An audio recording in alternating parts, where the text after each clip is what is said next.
살아계신 하나님 아버지, 감사와 찬송과 영광을 올려드립니다. 아멘. 하나님의 은혜로 오늘도 새날을 주시고 새 생명을 허락하시고 건강을 주시고 저희들의 발걸음을 아버지의 집으로 옮겨주셔서 하나님께 찬양을 드리며 기도를 드리며 생명의 말씀을 전하고 들을 수 있는 복된 자리에 저희를 불러주시니 인도하시니 아버지 감사합니다. 아멘. 아버지 하나님, 이 자리에 나온 한 심령들 저희들 한 사람 한 사람 위에 성령으로 임재하셔서 아멘. 아버지 이 시간 주시는 말씀을 듣고 그 말씀을 가슴에 새기고 오늘 한 날을 살아갈 때 그 말씀의 감화 감동을 따라 살게 하시고 주님. 그 말씀을 기준 삼아 사는 한 날이 되도록 주님 은혜 내려 주옵소서. 아멘. 성령 하나님, 이 시간 임마누엘로 임재해 주옵소서. 아멘. 예수 그리스도 이름으로 축복하며 기도 올리옵나이다. 아멘. 아멘.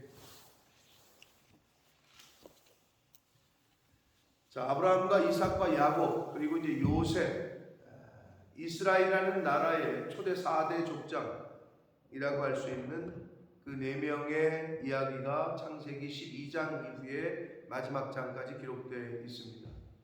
아브라함과 이삭과 야곱의 이야기는 이제 끝이 났고 요셉으로 그 초점이 옮겨졌습니다. 자, 그래서 어제 그 요셉의 이야기가 이제 요셉이 등장을 했고 그리고 그 요셉이 꿈을 꿉니다. 어제 말씀드린 대로 구약 시대의 꿈은 오늘날 하나님의 계시, 특별 계시인 저와 오늘날이라는 현대를 사는 저와 여러분에게 주어진 하나님의 계시, 즉 말씀과도 같다. 그래서 꿈으로 구약 시대에는 많이 하나님의 계시를, 하나님의 뜻을 나타내셨습니다. 환상 가운데. 자, 그래서 요셉에게도 꿈을 주셨어요. 우리야 오늘 현재에서 과거를 보니까 알지만 그 당시에는 그 꿈이 뭘까? 또 그 꿈이 과연 우리의 뭐 지도자가 되는 꿈인가? 뭐 단순히 이렇게 생각할 수 있지만 하나님께서는 큰 계획을 갖고 계셨어요. 아버지 야곱과 그 형제들을 구원하는 것뿐만 아니라 이스라엘 민족 전체를 구원하는 그런 큰 계획을 갖고 계셨다. 그래서 하나님께서는 하나님의 섭리와 그 계획대로 일을 진행하십니다. 자, 이제 그 진행이 되는 요셉을 애굽이라는 그 당시 애굽이라는 거대 제국의 총리로 삼고자 하는 프로젝트는 이미 시작이 됐고 그 첫 단계가 바로 형들에게 미움을 받고 그 미움을 받는 가운데 형들에 의해서 애굽으로 팔려가는 거예요. 그러면 이거를 요셉의 입장에서 볼 때 요셉도 그 꿈을 꾸고 기분이 좋았을 거 아니에요. 내가 형들보다 잘 되나 보다. 뭐 이렇게 생각했을 거 아니에요. 단순히. 근데 이건 웬걸 잘 되는 거는커녕 하나님이 주신 그 꿈 때문에 하나님이 주신 그 비전 때문에 점점 어려워져. 형들한테 미움을 당하고 죽을 고생을 하고 그리고 애굽으로 팔려가 인신매매를 당해.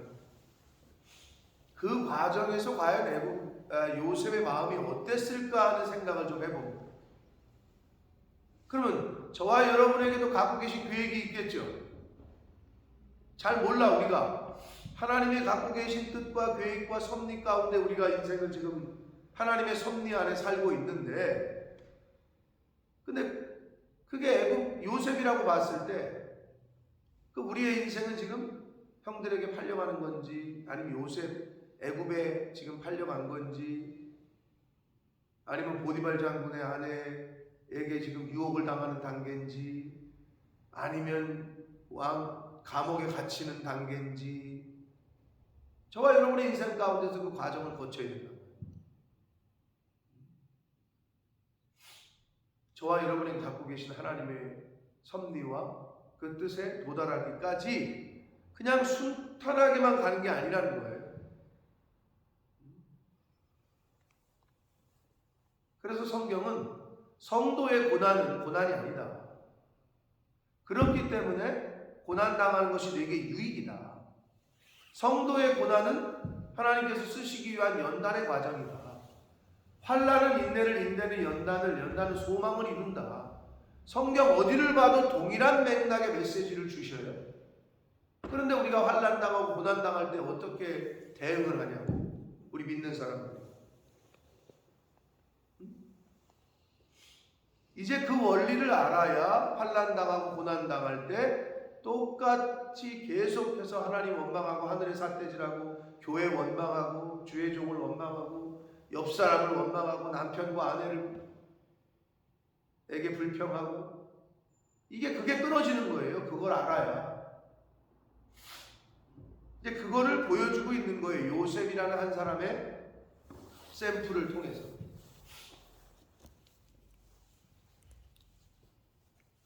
자, 드디어 요셉이 애굽으로 팔려갑니다. 고난이죠. 환난이죠. 그러나 하나님의 섭리 가운데, 하나님의 계획 가운데 이미 요셉은 이제 들어갔어요. 자, 형들이 세겜에서 양을 칠 때 그래.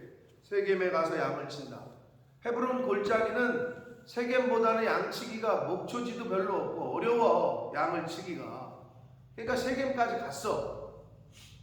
그래서 아버지가 형들이 잘 있나, 양떼가 잘 있나, 막내 아들 격인 요셉에게 가서 좀 보고 와라 라고 얘기하는 거예요. 그랬더니 이게 티네이저인 요셉이 아버지의 말씀에 순종해서 내가 그리하겠나이다, 야곱에게 순종하는 요셉의 모습을 볼 수 있습니다. 기본적으로 요셉의 성품이 이랬어요. 그 멀리까지, 저도 아버지가 용사를 졌는데 저도 막내였기 때문에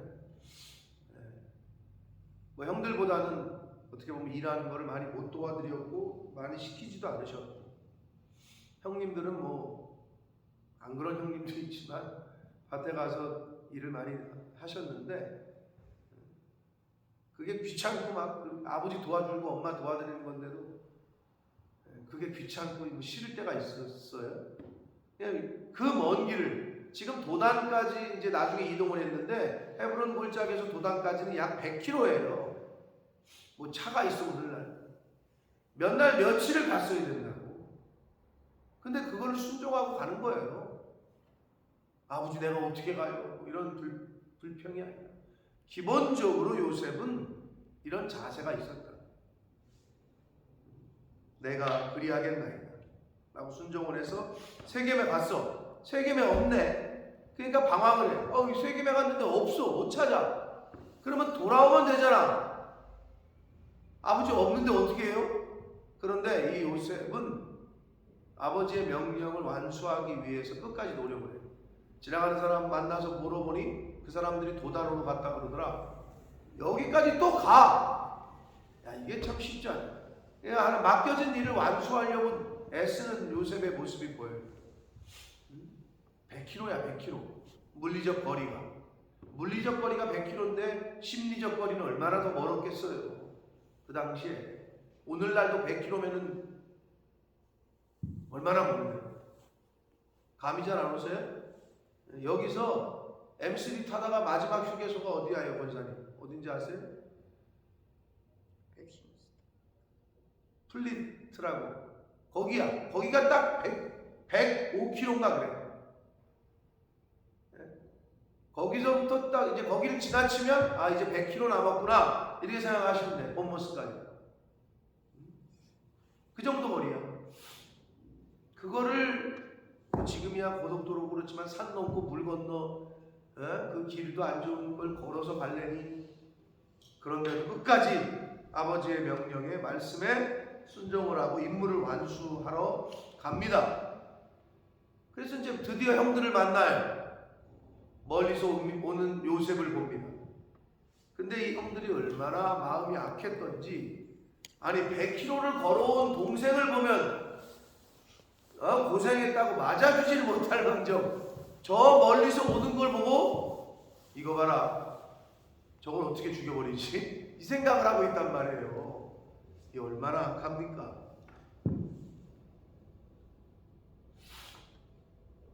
요셉이 그에게 가까이 오기 전에 그들이 요셉을 멀리서 보고 죽이기를 꾀했다. 그러면서 하는 말이 꿈꾸는 자가 오는도다 라고 조롱을 하고 비웃습니다. 사랑하는 성도 여러분, 하나님이 주시는 꿈은, 하나님이 주시는 비전은 때로는 세상 사람들이 볼 때는, 믿음이 없는 사람이 볼 때는 비웃음거리와 조롱거리가 될 수밖에 없어요. 하나님이 주시는 비전은 믿음의 눈으로 봐야 하기 때문에 그렇습니다. 하나님이 주시는 비전은 육신의 눈으로, 세상의 눈으로 보면 단지 비웃음거리로 전락할 때가 있다. 그러므로 낙심할 필요도 없고, 이게 될까 말까, 하나님이 나에게 주시는 비전과 꿈이 있을 때 그런 생각을 하시면 안 돼요. 세상의 눈과 육신의 내 생각으로 그거를 판단하지 말고 믿음의 눈으로 보고, 하나님이 하시면 함께 하시면 할 수 있습니다. 하나님 저를 써주십시오. 이렇게 기도를 해야지. 아유 제가 어떻게 해요. 제가 이런 말도 안 되는 소리를 아니, 당사자가 그렇게 생각하면 될 일도 안 돼. 하나님이 그 사람을 통해서 역사를 하시고 싶어도 다시 거두셔. 얘는 아직 준비가 안 됐구나. 이렇게 생각할 수밖에 없죠. 지금 이 형제들은 뭐래? 요셉의 하나님이 주신 꿈과 비전을 조롱하고 있어요. 야, 쟤 꿈꾸는 자가 온다. 이게 조롱한다. 이게 하나님의 비전과 하나님의 꿈을 바라보는, 하나님의 말씀을 바라보고 듣는 세상 사람들의 기본적인 자세예요. 비웃어요. 하나님의 계시가 들려지고 보여지고 감화 감동하심이 마음에 임한다는 것은 그건 은혜요 복입니다. 근데 세상 사람들은 그거를 비웃고 조롱합니다. 자, 그러면서 한다는 말이, 야, 그를 죽여서 구덩이에 던져버리고 아버지에게는 가서 짐승이 잡아먹었다고 그렇게 얘기하자 라고 하면서 그의 꿈이 어떻게 되는지를 우리가 볼 것이니라 라고 말을 하잖아요. 그의 꿈이 어떻게 되는지를 우리가 볼 것이다. 네, 여기서 진짜 보게 되죠. 그들이 봐요, 나중에. 하나님의 계획과 뜻을 이루어감에 있어서 그 형들의 악한 생각과 악한 뜻과 악한 계획을 하나님의 섭리 가운데 하나님은 그걸 사용하셔요. 그 형들이 요셉을 죽이려고 했고, 그리고 그 요셉을 애굽으로 팔아 넘겼기 때문에 요셉은 애굽에 갈 수 있었고, 애굽에서 그 과정을, 우리가 아는 과정을 거쳐서 하나님이 애굽의 총리로 삼게 하셨고, 그래서 그것 때문에 이 형들과 아버지와 민족 전체가 구원을 받아요. 그러니까 하나님의 섭리는 인간의 악한 계획과 악한 뜻까지도 때로는 선하게 사용하십니다. 그렇다 그래서 저와 여러분이 악한 생각과 악한 뜻을 품으라는 건 아니에요. 제 드리고 싶은 말씀은 뭐냐? 성경이 교훈하시는 말씀은 뭐냐? 아무리 인간이 방해를 내고 아무리 인간이 막으려고 해도 하나님의 섭리와 뜻, 하나님의 주권과 하나님의 계획은 막을 수도 없고 변경할 수도 없다. 이게 기본적인 성경이 주는 메시지입니다. 하나님의 주권을, 하나님의 계획을, 하나님의 뜻을 인간이 막거나 변경시킬 수 없습니다. 그들은 요셉을 죽여버리는 거, 그게 자기들이 이기는 거라고 생각을 했어요.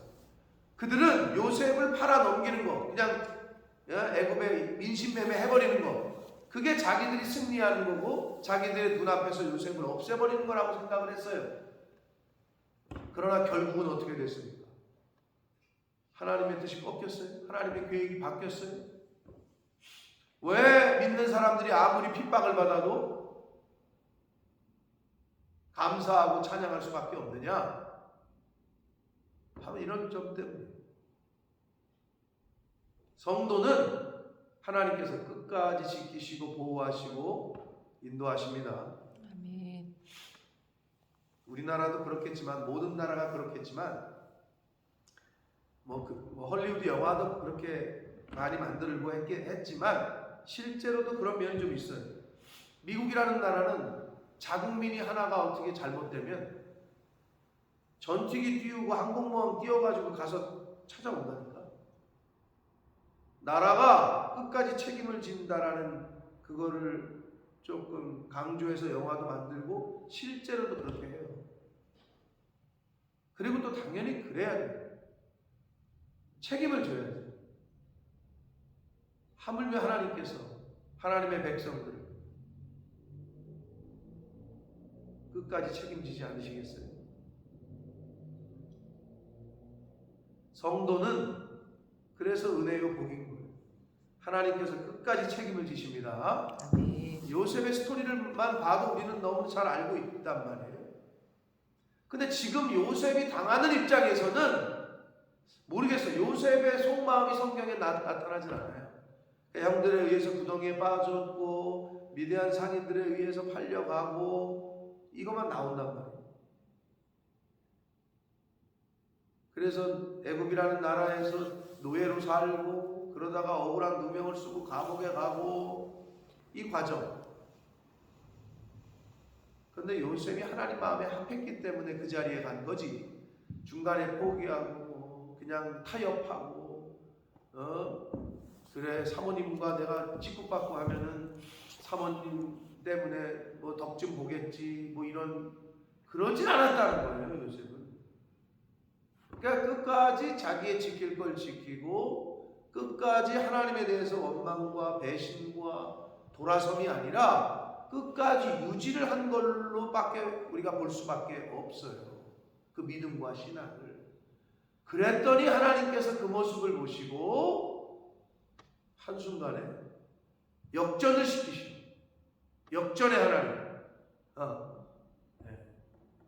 결국에는 승리케 하시는 여호와 니시 하나님을 요셉의 인생을 통해서 성경은 우리에게 교훈합니다. 아멘.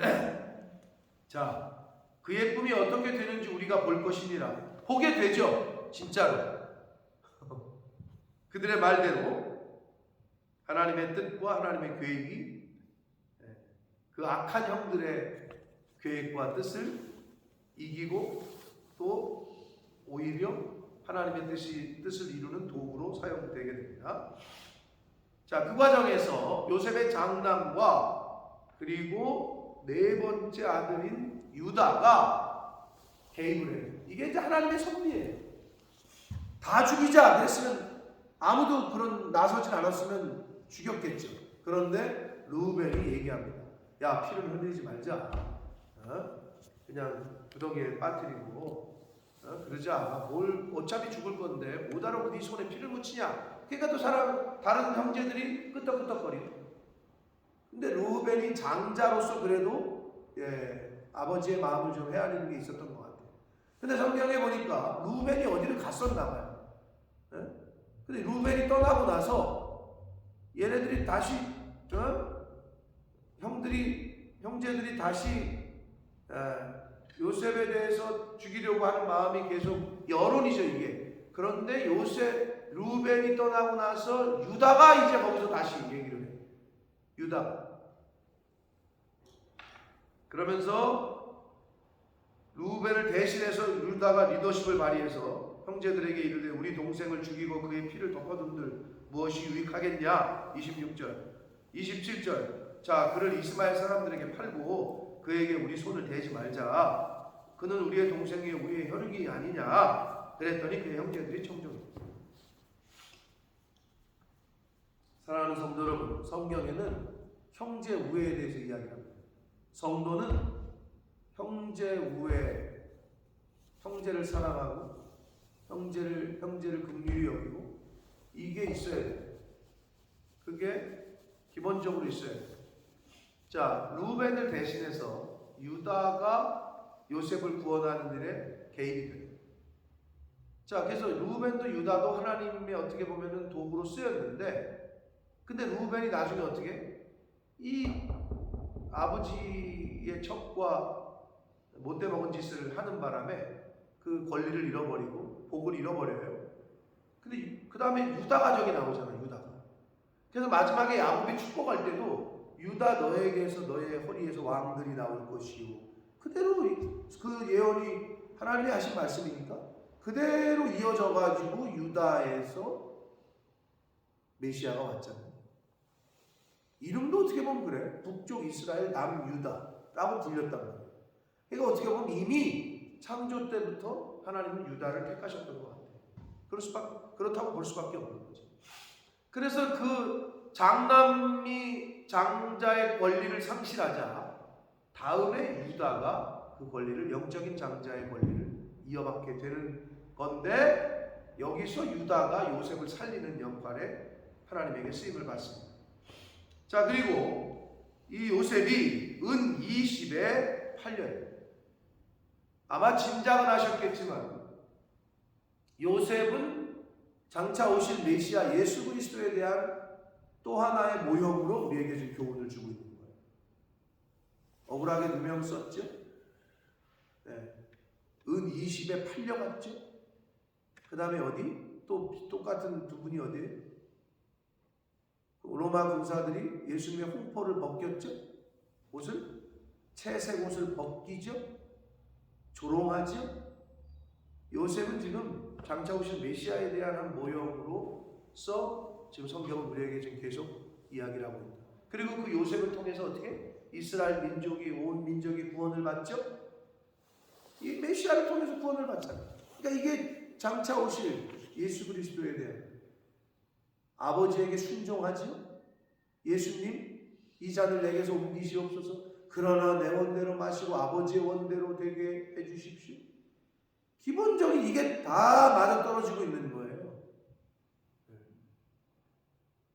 그래서 요셉은 장차 오실 메시아 예수 그리스도에 대한 모형으로서 우리에게 지금 보여지고 교훈을 주고 있습니다. 자, 그래서 이제 요셉이 이제 팔려갔어요. 그러면서 이제는 완전 범죄를 저지르기 위해서 그 형제들이 요셉의 옷을, 그 채색 옷을 가져다가 순염소를 죽여가지고 그 옷에 피를 적셔요. 그러면서 아버지에게 갖다 줘요. 그랬더니 아버지가 야곱이 보고 속죠. 속이는 자 이 야곱이었는데 형제들의, 자기 아들들에게 속아요. 그래서 어떻게 한탄을 합니다. 요셉이 죽은 줄로 알고 애통해해요. 그러면서 마지막 성경은 그 미디안 사람들은 그를 애굽에서 바로의 신하 치리대장 보디발에게 팔았더라. 하나님의 계획과 하나님의 뜻과 하나님의 섭리는 현재 진행형이야. 팔았더라 하면서 거기서 끝난 게 아니야. 이제 38장으로 넘어가면서 계속해서 요셉의 스토리, 하나님의 구원 계획은 이어집니다. 사랑하는 성도 여러분, 오늘 그 37장 오늘 본문 단락에서 요셉, 우리가 너무나도 잘 알고 있는 이야기였지만 다시 한번 또 우리가 교훈을 받습니다. 요셉의 그 모습과 행적은 훗날 메시아로 이 땅에 오신 예수 그리스도의 한 모형으로서 보기에 충분합니다. 그리고 오늘 성경에서 교훈하고 있듯이 요셉의 순종은 곧 메시아 예수 그리스도의 순종과 빗대어 우리가 교훈을 받을 수 있다. 성도는 형제 우애를 늘 이루어야 됩니다. 그런데도 사람의 원수가 집안 식구다. 요즘 세상 사람들 보면은 형제들 간에, 부모와 자식 간에 원수 맺는 집안이 얼마나 많은지 몰라요. 그리고 피를 나누지 않은 사람들과 더 친해. 피를 나눴는데도 원수야. 성도는 이러한 세상의 세태 가운데 형제 우애를 지키려고, 왜? 하나님의 말씀이기 때문에 형제를 사랑하고 긍휼히 여기고 하는 마음, 그랬던 유다는 하나님에게 쓰임을 받습니다. 그 유다. 그러므로 오늘날을 살아가면서 뭐 형에게, 누나에게, 뭐 동생에게 뭐 어떤 일이기에 원수를 맺냐, 어떤 일이기에 얼굴을 안 보냐고, 왕래를 안 하냐고. 이 말씀을 듣고 이 영상을 보시는 분들 중에 혹 그런 조금 관계 어려움이 있는 분들이 있다면 기도하시고 먼저 찾아가서 용서를 구하고 화해하고 다시 화목을 이루시기를 축복합니다. 아멘. 그게 부부가 하나 되지 못하고 부모와 자식이 하나가 안 되고 형제 간에 얽히고 뭐 이렇게 맺혀진 게 있고 하나가 되지 않으면 그 집안의 역사가 일어나질 않아요. 왜? 하나님의 역사는 하나됨, 단일됨에서부터 시작이 되기 때문에 그것도 무엇으로 단일이 돼? 하나님의 말씀, 성령으로 단일이 될 때 역사는 그곳에 일어납니다. 아멘. 그런 가정과 개인들도 성령과 단일을 이루어야 되고 가정도 하나님의 말씀과 단일을 이루고 교회도 온 성도들이 하나님의 말씀으로 단일을 이룰 때 그곳에 하나님의 역사가 이루어집니다. 아멘. 그런 교회와 가정과 개인들이 되시기를 예수 그리스도 이름으로 축복합니다. 아멘. 살아계신 하나님 아버지, 감사와 찬송과 영광을 올려드립니다. 아버지 하나님, 오늘도 새로운 한 달을 허락하시고 아버지의 집에, 주님의 몸된 교회에 이 은혜의 보좌 앞으로 저희를 불러주셔서 하나님의 이 존전 앞에 나와 하나님의 말씀을 통하여 교훈받고 또 깨닫고 회개하게 하시고 새롭게 결단하게 하시는 아버지 감사합니다. 아버지 하나님, 이 자리에 나온 한 심령들에게 오늘 주신 말씀을 가슴에 새기고 신비에 새기고 오늘 하루를 살아갈 때에 그 말씀에 비동되고 순종하고 그 말씀에 인도함을 받아 살아가는, 그 말씀을 기준 삼아 살아가는 저희들 되게 하셔서 아버지, 나부터가 하나님의 말씀과 성령과 단일을 이루고 우리의 가정이, 우리의 형제들이 하나님의 뜻에 단일을 이루고 우리의 교회가 전체 온 성도가 하나님의 뜻과 계획에 순종하여 단일을 이룰 때 바로 그곳에 하나님의 역사가 일어날 줄 믿습니다. 아멘. 아버지 하나님, 요셉과 함께 하셨던 하나님, 오늘도 그 말씀에 순종하는 이 시대의 또 다른 요셉과 함께 하실 줄 믿습니다. 아멘. 아버지, 임마누엘로 함께하여 주옵소서. 아멘. 예수 그리스도 이름으로 축복하며 기도 올리옵나이다. 아멘.